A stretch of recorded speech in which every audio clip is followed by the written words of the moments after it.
Hello. Good morning sa lahat ng nasa Pilipinas.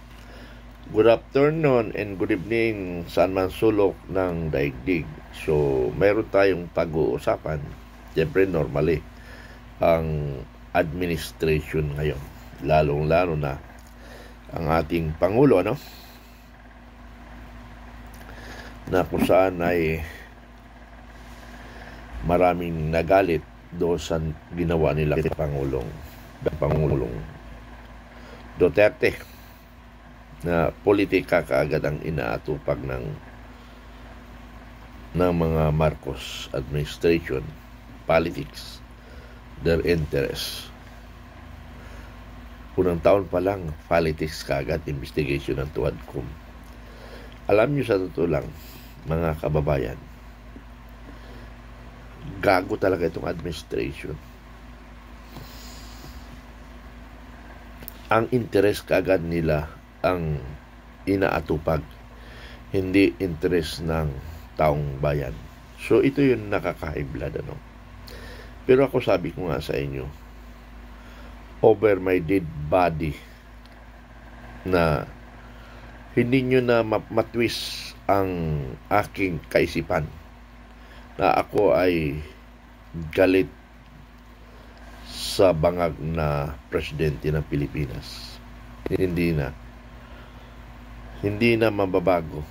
Pero ito nga yung sabi ko sa inyo.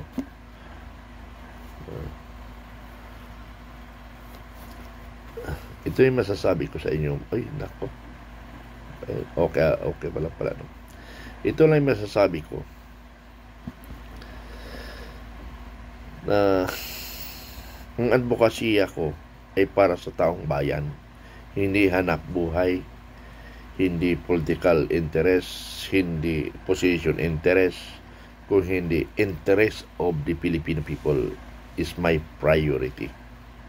Ganon ako, mga kaibigan. Pero before that, pakinggan natin itong report ng aking idol, General Macanas. Bigyan natin ng reaction, opinion, itong post ni Joey Di Bebre. Sabi niya, wala na talagang nagmamahal kay PBBM. Isinare ni Joey Di Bebre ang isang Facebook reel posted by sa Norte News Flash. Ito ang caption. Helicopter nga mitugpa sa Zamboanga lalanding nga advance party ni BBM dito sa Tampilisan, Zamboanga del Norte, gisinggitan ng mga bata na Duterte. Mga bata. Ito.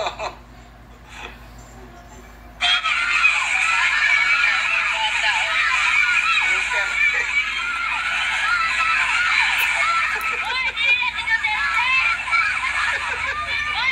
Ay, nako.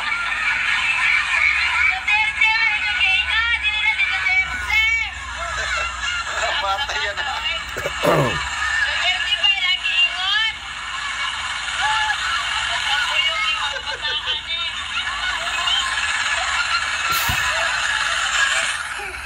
Okay, forward. Talagang masakit ang damdamin. Nawala. At sakit talaga.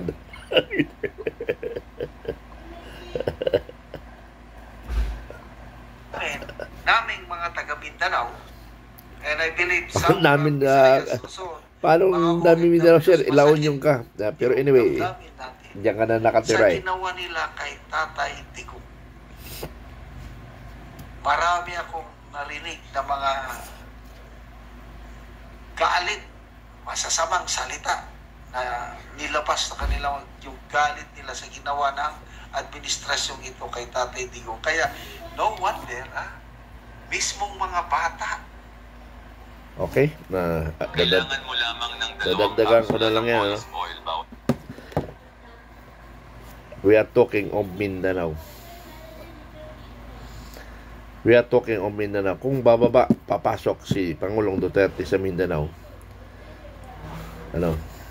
wala na pwedeng gumalaw sa kanya doon. Dahil ang mga tao sa Mindanao ay talagang Duterte. Yung sinabi nga ni General Macanas na mismo mga bata ay talagang Duterte. Ang Pilipino guerrilla forces ay handang magtanggol sa katotohanan by all means over our dead bodies. Ano? So, ganun katindi ang Filipino guerrilla forces. Sila ay sa katotohanan lamang. Sabi natin protektahan si Duterte. Pero sinasabi ko naman, ang katotohanan lang ang paniniwala namin na ang Marcos administration ay bangag. Walang magandang pupuntahan. Ano? So, it because maybe of the political interest and personal interest of Marcos administration, baka maaring ito ang magiging dahilan, ang magiging paghiwalay ng Mindanao. First, the Mindanao, the Muslim brothers, na noon pa man na pinaglalaban nila, dekada na rin, na gusto nilang ihiwalay ang Mindanao sa kabuuan ng Pilipinas. Ngayon, hindi lang Muslim brothers ngayon ang nagsasalita. The Filipinos there in Mindanao, to include me because I'm from Upik, Maguindanao. I was born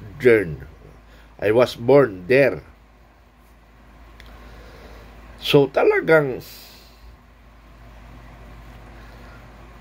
nakasuporta ang buong Mindanao. Kung may percentage, sabihin natin 20% Duterte, Marcos, matutunaw na lang yung 20%, madadala ng 80%. Kung usaping Luzon, may Filipino guerrilla forces maaring magkaroon ng subdivision. Percentage-wise, siguro 20%, ganun pa rin. Sabihin natin na 50-50, Marcos at saka Duterte. Filipino guerrilla forces, hindi ko sila pipilitin kung ayaw nila. Because paniniwala nila yon. Because ang Filipino guerrilla forces is for the country, God, and family. Protect the family. So therefore, ang pinaghahanan natin ay guerrilla, warfare or war, world war. Yun yung pinaghandaan natin, or local war. Yun ang pinaghandaan ng Filipino guerrilla forces. But dito sa atin mayroong halong politika, hindi ko sila ni-required. Kaya nga nung panahon namin ni Captain Dado that time, ay kaya siguro maaring walang pagkilos ang iba because tatlo ang classification na nangyari sa Filipino guerrilla forces. May pro-Duterte, may pro-Marcos, and may neutral. So, doon ko na pag-aralan na, at saka sinabi ko pa rin noon na we are still neutral. Na sinasabi ko, paano sir, kaya hindi ba paghanda natin guerrilla kung sakali yung warfare? Yes, totoo naman nasa inyo lang disposition. Now, ganun nangyari. Kaya wala kaming makukuha. Kaya ang tanong ng iba, marami palang Filipino guerrilla forces Millions Yes, totoo yun. Pero, may karapatan silang mag-decide for the good or for their own opinion. Paniniwala. So, we will not force them to join us or to join for pro Duterte because they are neutral. So, ganun ang Filipino guerrilla forces. Hindi ko pinoforce yan. Kung saan ang posisyon nila, doon sila. Hindi ang Filipino Guerrilla Force is not a political organization. Take note nyo na, FGF is not political organization, but as me now as a Supremo, as Supremo, remain neutral, but ako mismo ay sa katotohanan ako at talagang Duterte ako because nakita ko ang totoo eh. Now, sinasabi mong DDS ako? Yes. Kaya nga, Duterte diehard supporter. Ano? Diehard ako because nakita ko mali Marcos. Dati, Marcos diehard ako. But I'm still Marcos diehard on senior, not for the junior. Kasi bangag nga yan eh. Ha? Pero malapit-lapit ko nang masusulit, makukonsolidate ko ang Pilipino. Tandaan nyo yan. Because my objective only is to protect the family, is to protect our country for the interest of the Filipino people. That is my objective.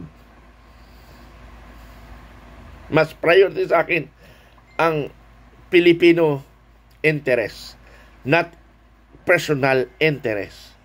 Take note nyo yan, mga kaibigan. Salamat sa inyong pagtulong. Salamat kahit na nagsusurvive ako sa aking kwan, kasi nga binawala na ng MITA o binawala na ng gobyerno ang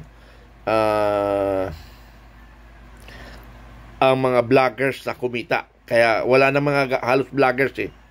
Ang mga nag-exist ng vloggers siguro lang mga kapwa ko vloggers, yung may nagpipinance sa kanila. Mabuti sila, mayroon nagpipinance sila, dito lang nakaharap sa camera.